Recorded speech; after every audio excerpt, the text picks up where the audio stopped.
Hello, I'm Dana Cowley. Welcome to Charter Local Edition Northwest. Today we're in Salem, Oregon, covering the legislative issues. And my guest this afternoon is Representative Mark Johnson. He's a Republican from Hood River. Mark, thank you so much for joining us. Thank you for having me. Great to be here. Looking This is forward to wonderful. talking with you today.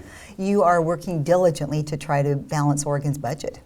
We are working very hard. We're trying to find a solution that's good for everybody, that can provide the needed resources that our citizens are looking for, and at the same point in time, we're trying to find solutions that also is helpful for our Oregon economy at the same time. And the circumstances went from being a little bleaker to you had a revenue forecast recently that looked a little better. That's right. We had a revenue forecast a week ago that showed that over the course of the next biennium, the state's going to have something over $270 million additional dollars available to us to invest in those programs that we deem are necessary and so forth. So it's good news in the short term.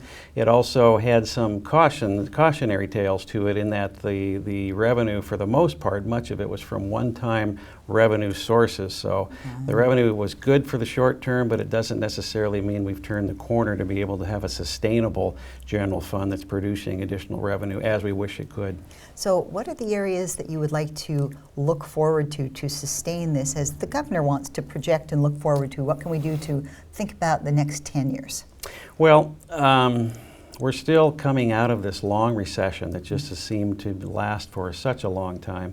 And what we've, I think, forgotten in Oregon, especially here in Salem, is that really what we look to is a robust economy to produce the kind of revenues that our taxpayers and that our citizens want to be able to fund the public sector. We've kind of forgotten that. What I mean by that is I've been disappointed in this session by the lack of true job-creating focus that I think the legislature should have as a means of trying to grow our general fund so that it then can have the resources that our citizens would love for education, health care, and all the other social services that we would like to have as Oregonians.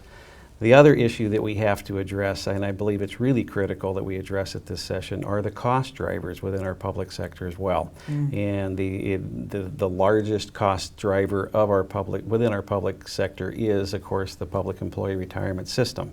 The cost of maintaining the current benefits for the beneficiaries is something that we're going to have to take some action on to ensure that we keep the cost levels low within our agency budget so that they have the resources necessary to fully fund education and health care and public safety and so forth. So on the one side, we need to do more to drive the supply of revenue. On the other hand, we need to really address the cost drivers that are becoming such a deterrent to having good quality public programs here in Oregon. And as we move toward the end of the session, what are the next steps to achieve your goals? Well, the next steps are that we need to come together as a bipartisan legislature to agree on solutions moving forward. The governor's put some proposals on the table. There's been some other proposals by the various co-chairs on the House side and then of the Senate leadership as well. I'm working currently with some members in the middle, kind of a bipartisan group, to try to come together to craft a solution that can accomplish what we need to do to move forward. So I'm hopeful that in the end we'll find a bipartisan solution that will accomplish the goals of allowing our economy to continue to try to regain some health so that it can provide the general fund revenue we need, and at the same point in time address those cost drivers that have become such a burden in our public agencies. So I'm hopeful that we can get there in the next few weeks. Great. Mark Johnson, thank you so much for joining us. Thank you. Great to talk to you. Appreciate it. Appreciate it. And thank you for watching. This is Charter Local Edition Northwest.